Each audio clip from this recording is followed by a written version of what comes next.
Hi guys, welcome back my YouTube channel. आज की इस वीडियो में हम लोग फर्टिलाइजेशन को डिस्कस करेंगे। फर्टिलाइजेशन क्या है, फर्टिलाइजेशन कहाँ पर होता है, फर्टिलाइजेशन किस तरह से होता है, फर्टिलाइजेशन कितने प्रकार का होता है। आज के इस वीडियो में हम लोग सभी बातों को डिस्कस करेंगे। तो चलिए शुरू करते हैं फर्टिलाइजेशन को। फर्टिलाइजेशन फर्टिलाइजेशन का मतलब होता है स्पर्म और ओवम का एक दूसरे से मिल जाना। जब स्पर्म और ओवम एक दूसरे से मिलते हैं तो डिप्लॉयड जाइगोट बनता है और इस प्रक्रिया को फर्टिलाइजेशन कहा जाता है। When the sperm and ovum fuse to each other then form diploid zygote are called fertilization।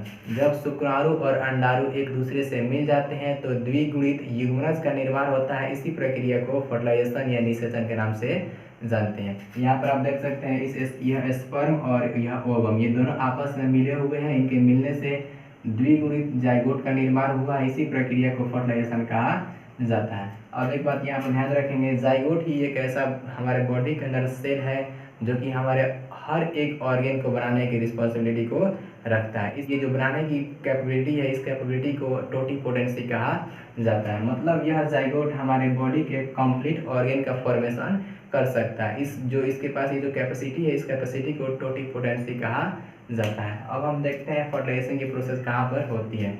तो मैंने यहाँ पर एक फीमेल का रिप्रोडक्टिव सिस्टम बनाया है। इस रिप्रोडक्टिव सिस्टम में जो फैलोपियन ट्यूब है, इसी फैलोपियन ट्यूब में फर्टिलाइजेशन की प्रोसेस होती है।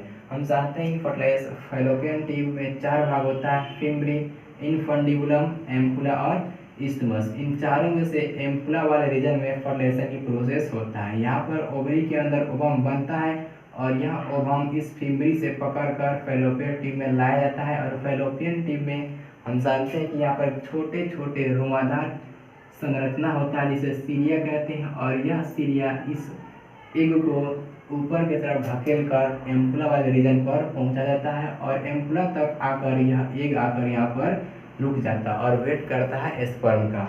अब हम लोग इस फैलोपियन ट्यूब के अंदर स्पर्म का एंट्री करा देते हैं। तो स्पर्म को हम लोग अपने पेनिस से वेजाइना तक पहुंचा देते हैं। इस प्रक्रिया को इंसेमिनेशन कहते हैं। अब पेनिस से वेजाइना तक स्पर्म को पहुंचाए हैं तो यह स्पर्म वेजाइना को क्रॉस करके यूट्रस में प्रवेश कर जाता है। अब ये एक बात याद रखिएगा, जो इंसेमिनेशन होता है नॉर्मल फर्टिलाइजेशन के लिए, इंसेमिनेशन के दौरान कम से कम 200 से 300 मिलियन स्पर्म का होना बेहद ज़रूरी है। अब आप पूछोगे क्यों इतने स्पर्म की आवश्यकता है जबकि फर्टिलाइजेशन के लिए एक ही स्पर्म काफ़ी है। तो उसका जवाब सुनिए।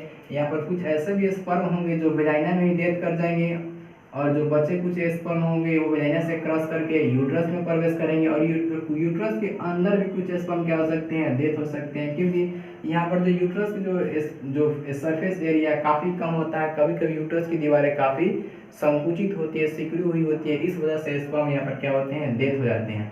और जो बचे कुछ स्पर्म होंगे, मान लेते हैं यहाँ पर बहुत सारे स्पर्म आ गए हैं, या इस तरह से ऐसे बहुत सारे स्पर्म आ गए। इनमें से कुछ स्पर्म ऐसे भी होंगे जो इस फैलोपियन ट्यूब में चले जाएंगे। तो इस फैलोपियन ट्यूब में जो स्पर्म जाएंगे उनको तो ऐसे ही एग नहीं मिल पाएगी, क्योंकि अभी रानी किस महल के अंदर है, इस महल के अंदर है। तो इधर जो जाएगा वह ऐसे ही खत्म हो जाएगा, क्योंकि उसको एग मिलने वाली नहीं है। इधर जो गए वह ऐसे ही खत्म, मतलब इसका कोई अस्तित्व नहीं है। और कुछ ऐसे भी स्पर्म हो सकते हैं जो जाकर यूट्रस के जो यहाँ पर दीवार दिख रहा है, इस दीवार जाकर टकरा जाएंगे, क्योंकि इनके पास तो आंख नहीं है कि देखकर गति करेंगे, ऐसे ऐसे गति कर। कुछ ही ऐसे स्पर्म होते हैं जो इस यूट्रस से होकर इस फैलोपियन ट्यूब की तरफ गति करते हैं। उनमें से केवल एक ही स्पर्म इस एग को फर्टिलाइज करता है। वह एक स्पर्म इन सभी स्पर्म में से सुपीरियर होना चाहिए और वही स्पर्म इस एग को फर्टिलाइज करता है। अब हम इस देखते हैं कि कैसे इस एग को फर्टिलाइज करता है स्पर्म।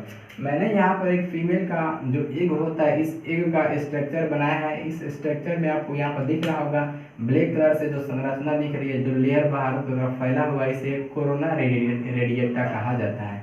और कोरोना रेडिएटा के बाद का जो लेयर है उसे जोना पेलुसिडा कहते हैं। और यह जोना पेलुसिडा का लेयर एग का सबसे महत्वपूर्ण लेयर होता है। अब इसके अंदर जो जोना पेलुसिडा है, इसके अंदर का जो सबसे इंटरनल स्ट्रक्चर है या मेम्ब्रेन है, इस मेम्ब्रेन को पेरीविटलाइन मेम्ब्रेन कहते हैं। जिस प्रकार से जो हमारा स्पर्म होता है प्लाज्मा मेम्ब्रेन से ढका होता है, उसी प्रकार से जो एग है यह पेरीविटलाइन मेम्ब्रेन से ढका होता है। तो हमने इस एग का स्ट्रक्चर देख लिया। अब हम इस एग के पास स्पर्म का एंट्री करा रहे हैं। इस एग के पास स्पर्म का एंट्री करा रहे हैं। तो यह एक इस कोरोना रेडिटा के लेयर को तोड़कर पहुंच जाता है जोना पेलुसिडा के पास। और जोना पेलुसिडा एक प्रकार का प्रोटीन का बना हुआ लेयर होता है जो कि स्पर्म को अंदर जाने से रोकता है। तो उस कंडीशन में स्पर्म अपने हेड पार्ट के ऊपर जो एक्रोसोम होता है उस एक्रोसोम के हेल्प से कुछ एंजाइम को रिलीज करता है और वह एंजाइम इस जोना पेलुसिडा के लेयर को तोड़ देता है और तोड़ने के बाद स्पर्म अंदर प्रवेश कर जाता है। वह एंजाइम कौन होता है? तो वह एंजाइम है हायालुरोनिडेज और एक्रोसिन। इन दोनों एंजाइम को एक सिंपल वे में स्पर्म लाइसिन कहते हैं और यह sperm lysin enzyme zona pellucida का जो लेयर होता है उसे तोड़ देता है और स्पर्म को अंदर प्रवेश करा देता है। तो अब हम स्पर्म को यहाँ पर अंदर प्रवेश करा दें और जैसे ही एक स्पर्म इस एग के अंदर प्रवेश करता है तो ये जो टूटा हुआ जोना पेलुसिडा का लेयर है फिर से क्या होता है? बंद हो जाता है, फिर से बंद हो जाता है। अब हम स्पर्म के अंदर इंटर करा दिए तो ये फर्टिलाइजेशन कैसे करेगा? अब देखिए, स्पर्म के अंदर जितने भी मटेरियल होंगे वह एग के अंदर के मटेरियल से फ्यूज कर जाएंगे। तो स्पर्म के अंदर जो मटेरियल होता है पहले देख लेते हैं। जो गैमिट मिलते हैं ये दोनों गैमिट आपस में मिलते हैं, इसको हम सिनगैमी कहते हैं। और इन दोनों गैमिट के अंदर के जो न्यूक्लियस होता है उसे प्रोन्यूक्लियाई कहते हैं। ये दोनों प्रोन्यूक्लियाई एक दूसरे से आपस में मिलते हैं जिसे कैरियोगैमी कहते हैं। इन दोनों के न्यूक्लियस का आपस में मिलना कैरियोगैमी कहलाता है।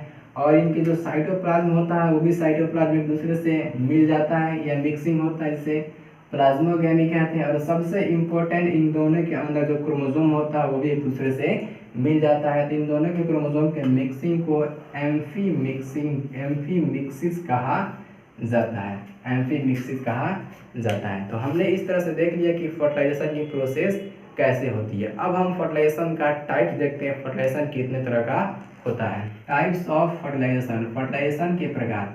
फर्टिलाइजेशन दो प्रकार का होता है, एक्सटर्नल फर्टिलाइजेशन और इंटरनल फर्टिलाइजेशन। फर्टिलाइजेशन दो प्रकार का होता है, एक्सटर्नल फर्टिलाइजेशन और इंटरनल फर्टिलाइजेशन। एक्सटर्नल फर्टिलाइजेशन क्या होता है?